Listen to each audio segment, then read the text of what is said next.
So my theme in the first little recording here of Mini Truth was the world is a lie. The second is nihilism and existentialism, kind of what do you do about it?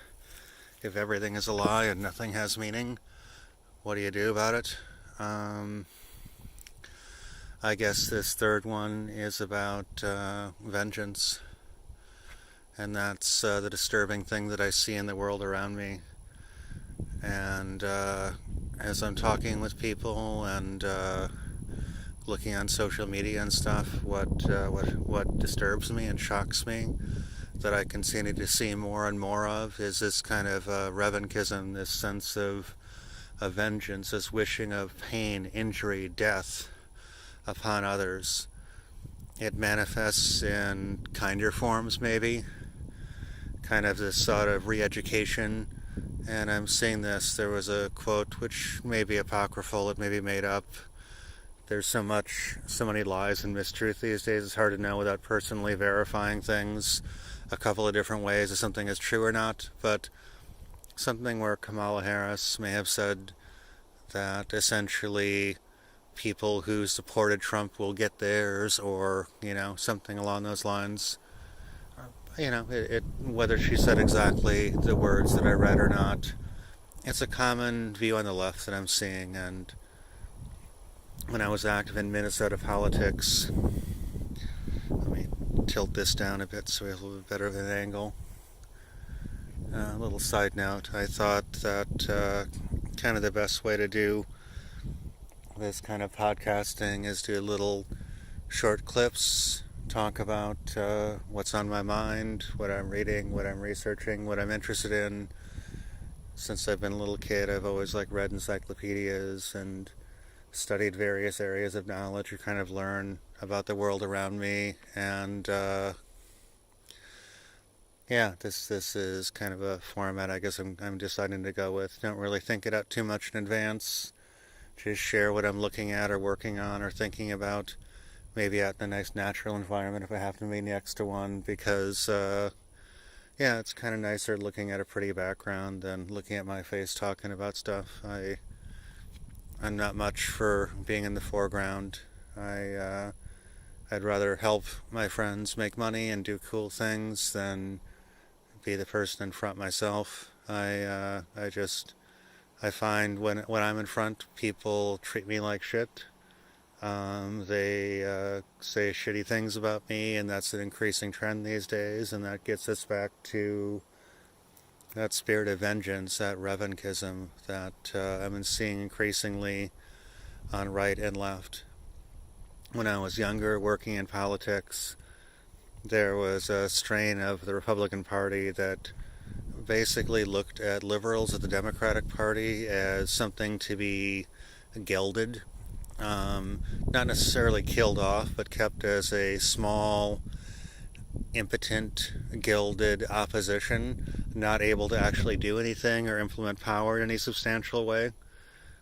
And it was disturbing to see that at the time, and it's more disturbing now on the left to see this rising sense of kill them, ban them, censor them, make them pay, punish them.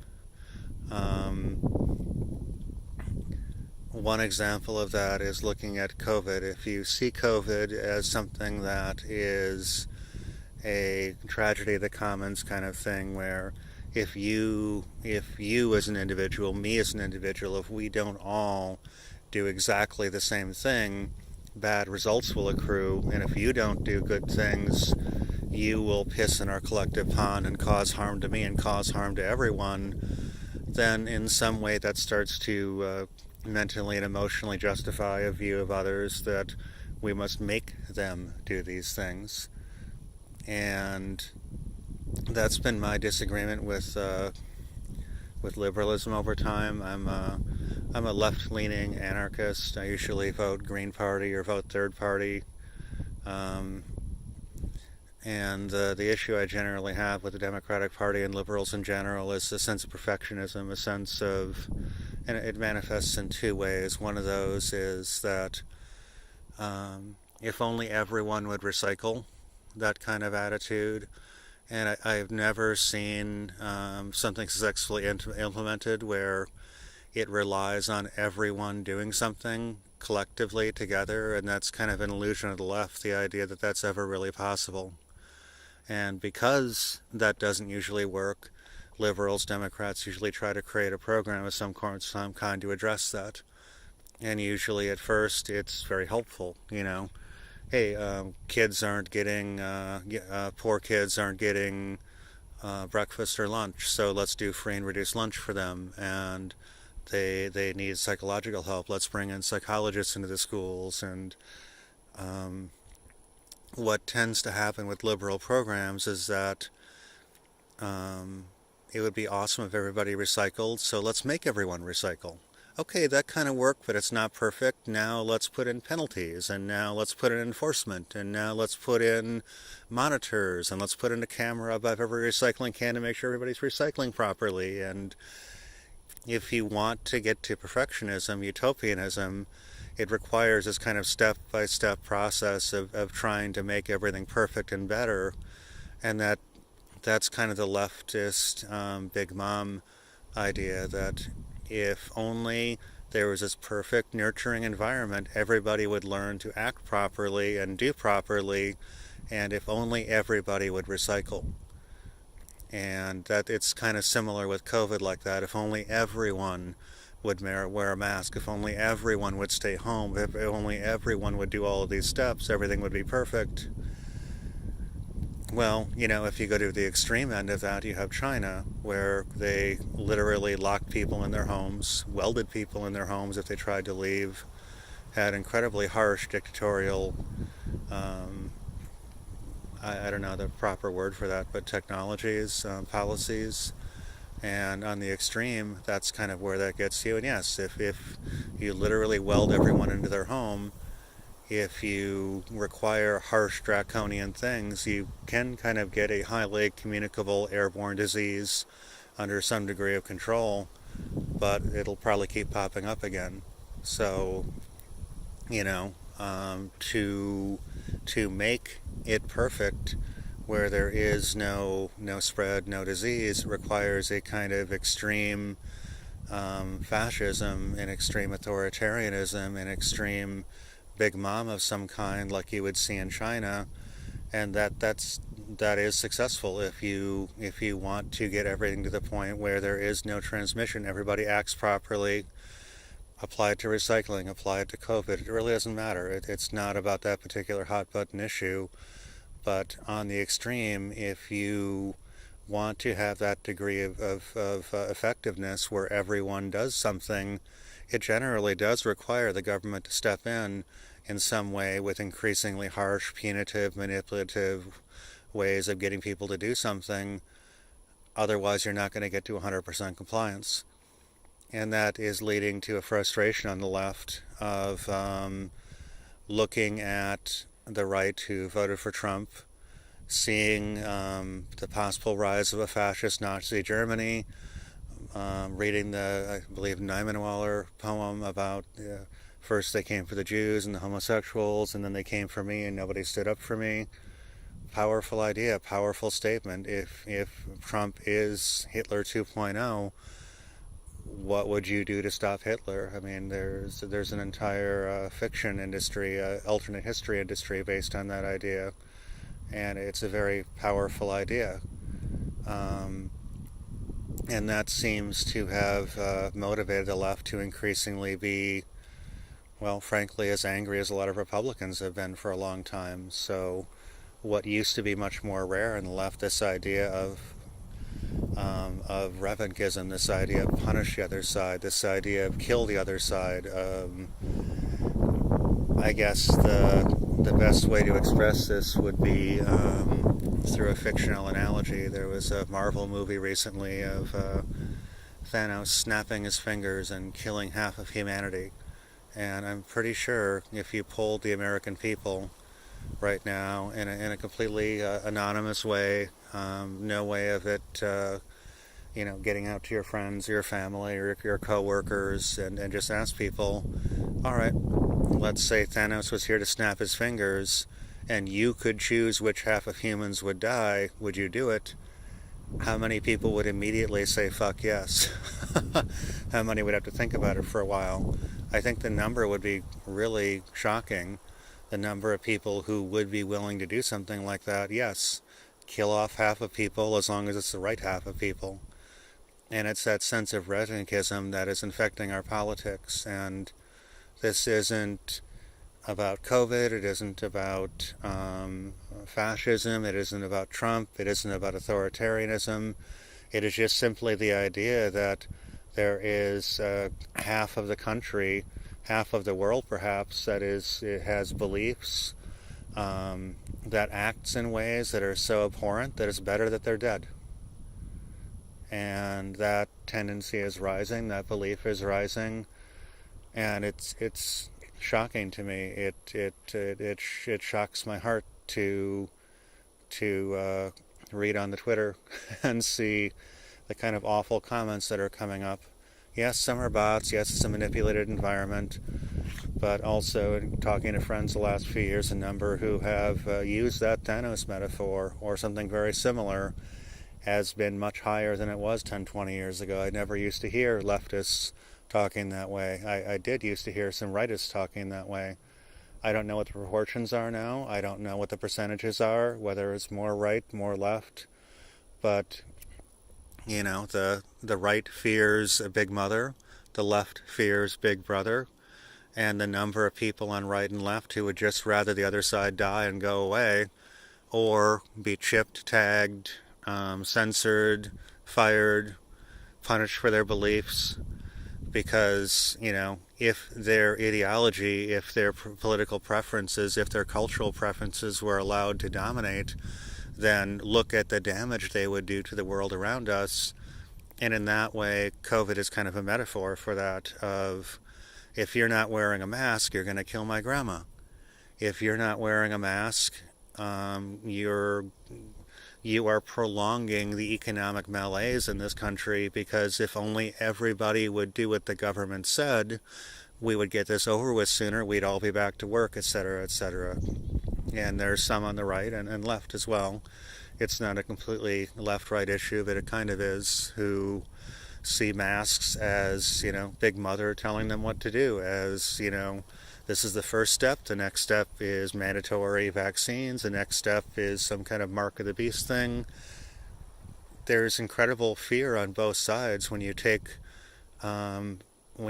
what's currently happening out a few more steps. And this is the fear space that a lot of people are operating under when they look at others and say, I would just simply rather that you were bagged, tagged, shipped, sent to a re-education camp, fired, some combination thereof. I would rather that you were dead, because your beliefs are so harmful to the collective common good that it's better that you're dead. And that kind of explains my nihilism, which is, when I look at it, it's hard not to be peaceful in a place like this, to see the beauty, to just kind of chill and calm out and ground. And as kind of fallen as our natural world is, as less majestic as it is now compared to how it used to be, it's still beautiful, it's grounding, it is connecting, and it's hard to feel that anger in a place like this, but yet here is a culture where we are. And it's from this seekingness, this meditative, calm, nature-based space that I say, I think every problem in the world can be solved. I don't think that there's any problem that humans aren't capable, with our creative, intelligent, collective capabilities, of solving, whether it's environmental, cultural. Everything can be solved, everything can be fixed, everything can be renewed and renourished if we have the will to do so.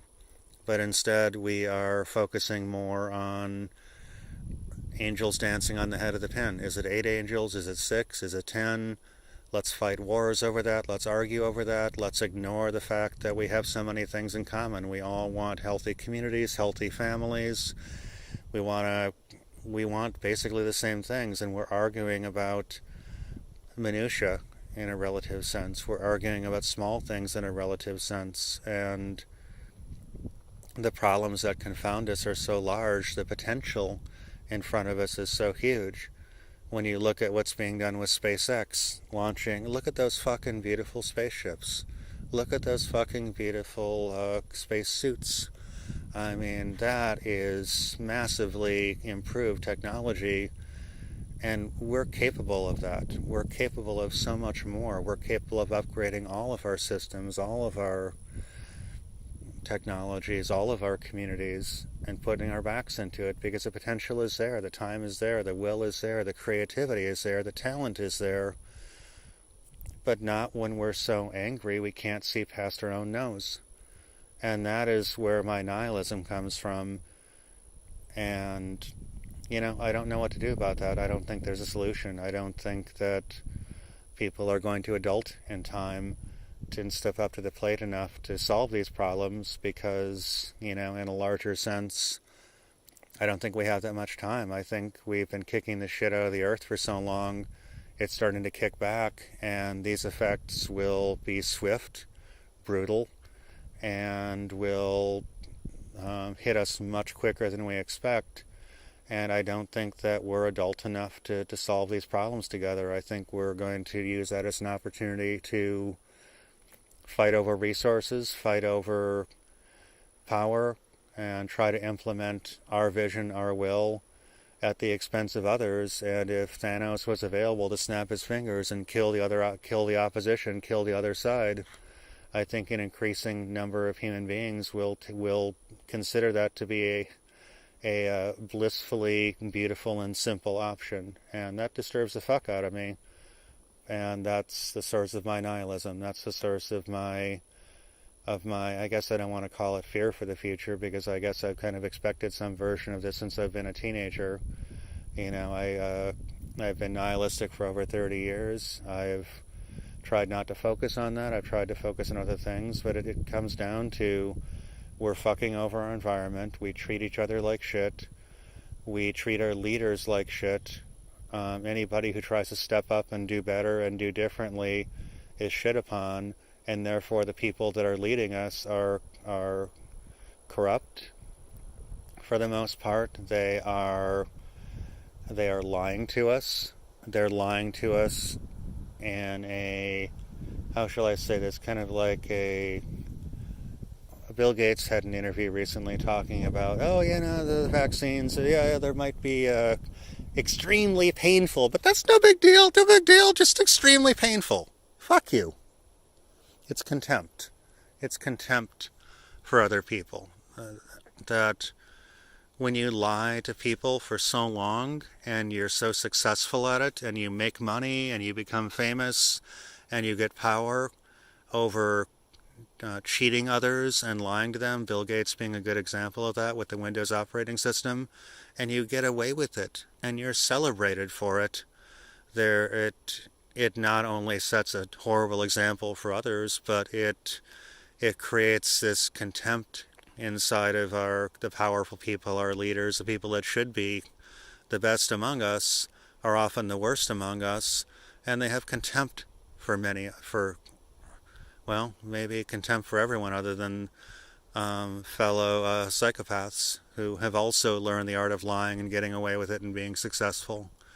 And we can do better, we should do better, we really fucking should do better, but we're not going to, because we're, I'll leave that up to your individual thought about why we're not doing that, but ultimately the thing we have the most control over is ourselves. And getting back to simulation theory, if this is kind of a self-mediated reality that's co-mediated with others, then that kind of comports with my life experience, which is the thing that we have the most power over is ourselves, our own will, our own actions, our own dreams, our own desires, our own love, our own heart, our own empathy.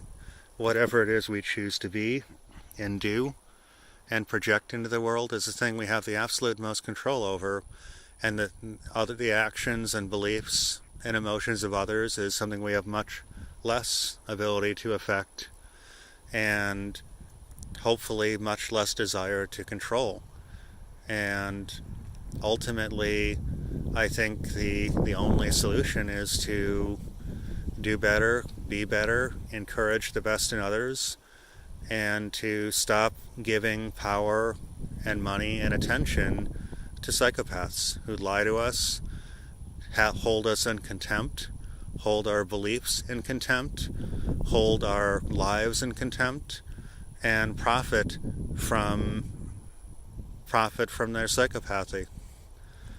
And I guess that's kind of my concluding thought here. I'll continue recording these for a while. I'll probably dive into some of the things that I'm looking at and exploring, and not just ramble for 20 minutes in front of a beautiful scene or something. But this is kind of a creative expression, and I'm not going to do much to promote this or share it. Spread, share, I don't give a shit. I keep pronouncing my friend Rand's name wrong, and I'm probably slightly mispronouncing it here. I'm shit at pronouncing things. My attention to detail has never been very high on that, but yeah, I remember him saying at one time that he got some notoriety as a blogger, and he actually deliberately sought to write about topics that brought less traffic and less attention, because he didn't really like the attention. He just kind of wanted to have a small audience to share with, interact with, and I guess that's my only aspiration is, I think the environment we're in now, where the way people, as soon as you start getting any kind of an audience, there's censorship, there's cancel culture, there's just massive insults that are heaped upon others. How dare you say that? How dare you think that? We have so little room for creative expression of ideas and thought these days. If you don't conform to one of the two major ideologies, or at the very least one of the semi-acceptable sub-branches like libertarianism or socialism, then you have no brothers, you have no sisters, you're on your own. Fuck you. And I'd rather not deal with that. So if you want to share, if you enjoy the content, awesome. I kind of don't give a shit. Part of me is like, yeah, it's nice for people to say they like your stuff. It's nice to get that little bit of an ego boost. It's nice to have some creative feedback. It's nice to have an audience, but it's also nice, it's probably nicer not to get that kind of attention, because most people are sick, corrupt. I guess my long-time phrase that I've said over and over in my life is, I love humanity, but I hate humans. And that's basically because I see the creative potential of who we are, of who we can be. Such brilliance that we have and we do, like SpaceX. That's fucking brilliant what Elon Musk is doing. So much of what he does, I don't like him as a human being. The pedo diver stuff, other things, he does not treat people well. Financial irregularities at Tesla, etc., the auto driving thing, could go down a list of things, but SpaceX, that is being done fucking right, and that is beautiful, and we need a hell of a lot more of that in the world, and we're capable of it. We absolutely are. So